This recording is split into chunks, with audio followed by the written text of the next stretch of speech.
Okay, Sunday, Gaudet Sunday, Gospel Reflection, third Sunday of Advent, uh, December 15, 2024. So, this Sunday, yung Gospel Reflection, binigyan tayo ng tips ni Saint John the Baptist. Anong gagawin natin? Ano sinabi? Magbigay dun sa kapos palad, huwag mamimilit, at huwag sisingil ng sobra. Yung mga ganyan. So, ano yun?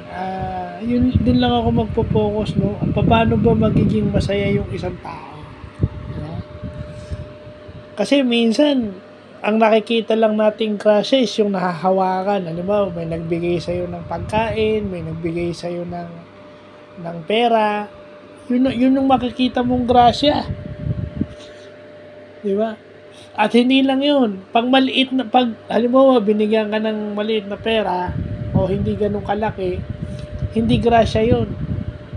Di ba? Ang grasya talaga is yung malaking pera. Di ba? Pero pag naglalabas ka ng pera, yun eh. Pag naglalabas ka ng pera, nagagalit ka, pero hindi mo alam, pag naglabas ka, at yung perang inilabas mo, pwedeng makatulong sa iba, yun. Grasya, yun yung sinasabi ni Father Joel ni Father Joel Gatus na pag meron kang ibinawa sa buhay mo, ang Diyos ang magdadagdag. Diba? Nung dito na nga lang kasama ko sa bahay nakita lang yung mga kapitbahay namin na may Christmas decor. Gusto niya may Christmas decor kahit isa. Bakit? Ano ba? Cancel na ba ang Pasko pag wala kang Christmas decor? Di ba? Hindi naman makakancel ang Pasko pag walang Christmas decor yung isang bahay. Dapat nga makapagpasalamat ka na nakarating ka pa ng Pasko ng 2024 at makakarating ka pa ng 2025 sana. Yun yung dapat yung ipinagpapasalamat.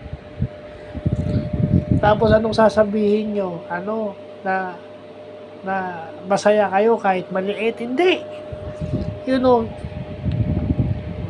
Yung mga ginagawa, yung mga sinasabi nyo kasi hindi nakikita sa gawa nyo.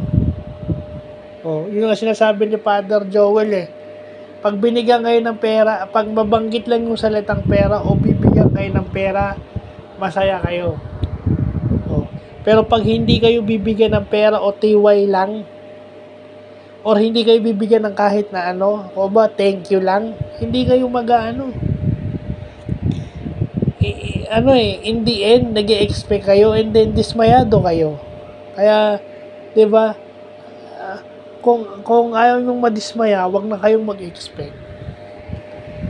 And you help, you give something, you share something out of dahil yun ang kailangan gawin, yun ang mas mabuting gawin, yun ang kristyanong paraan ng pagtulong. Di ba? Kagaya ngayon, Pasko, di ba? Yung makikipagtawaran tayo dun sa mga tindera, yung sinasabi ni Father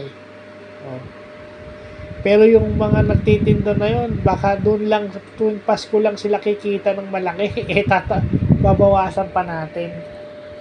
Kung tayo naman may sobra, wag na tayong tumawa. Yun nga sinasabi. Kaya ako, kahit na ako, achievement ko na meron ng isang paa dahil sa akin. Madadagdagan pa yan sana. Na bago na makapag-file siya ngayon and then sa 2025 may paa na siya, di mas maganda. Di ba? Maganda ang pasok ng taon sa akin. So, yun, kahit na wala akong natanggap, may natanggap ako, malaki maliit, kasi obligasyon ko yun, hindi sa tao, obligasyon ko sa Diyos yun. Kasi yun, pag hindi pera, hindi kayong masaya.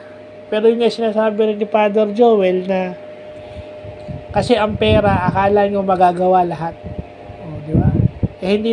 Hindi naman kayang burahin ng pera yung stress nyo. Minsan, yung pera pa ang stress nyo. So, yun lang po.